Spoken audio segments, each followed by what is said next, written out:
L'Église catholique fait mémoire de saint Constantin et de sainte Hélène.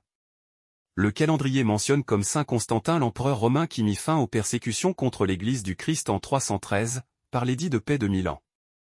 On lui doit aussi d'avoir convoqué le concile de Nicée en 325. Ce mérite indéniable suffit-il pour le qualifier de saint? Il demeure vénéré comme tel en Orient. Dès sa prise de pouvoir, Constantin se saisit des affaires de l'Église, se croyant chargé par Dieu de la mission de chef du peuple chrétien. Son empire du Christ inaugure l'ingérence du pouvoir politique dans le domaine spirituel. Il en découlera un profit certain pour l'empire et divers avantages pour développer la religion chrétienne.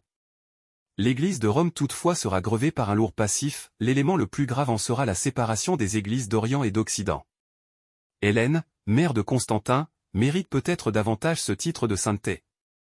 Son fils lui confiera une lourde mission, dont elle s'acquittera à merveille, construire de fastueuses basiliques à Bethléem et à Jérusalem sur les lieux sacrés de la Nativité, de la Résurrection et de l'Ascension du Seigneur. Elle est également fêtée le 18 août. Constantin vient du latin constantia, persévérance. Ceux qui ont souvenir d'Hélène de Troie savent que ce beau prénom est grec. Il vient du grec élé, qui signifie l'éclat du soleil. Des saints plus récents sont rappelés en divers calendriers et instituts religieux. Ainsi saint Eugène de Mazénode en 1861. Évêque de Marseille, il fut le fondateur de la congrégation des missionnaires Oblats de Marie Immaculée. Le père Cormier, maître général des dominicains au début du XXe siècle, fut proclamé bienheureux avec les dominicaines Marie Pouspin et Agnès de Langeac en 1994.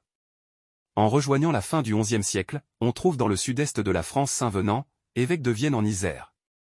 Il fut remarquable en prenant la défense des pauvres comme les serfs, taillables et corvéables à merci, qu'il aida à se libérer et à se réinsérer dans leur dignité de personnes humaines.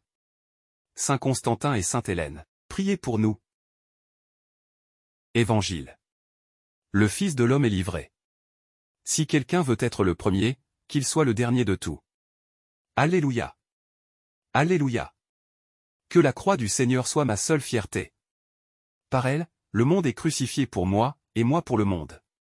Alléluia. Évangile de Jésus-Christ selon saint Marc. En ce temps-là, Jésus traversait la Galilée avec ses disciples, et il ne voulait pas qu'on le sache, car il enseignait ses disciples en leur disant: Le Fils de l'homme est livré aux mains des hommes, ils le tueront. Et, 3 jours après sa mort, il ressuscitera. Mais les disciples ne comprenaient pas ces paroles. Et ils avaient peur de l'interroger.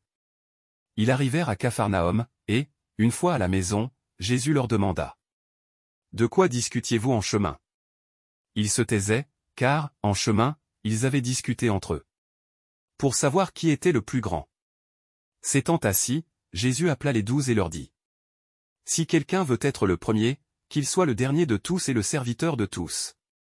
Prenant alors un enfant, il le plaça au milieu d'eux, l'embrassa, et leur dit: Quiconque accueille en mon nom un enfant comme celui-ci, c'est moi qui l'accueille. Et celui qui m'accueille, ce n'est pas moi qui l'accueille, mais celui qui m'a envoyé.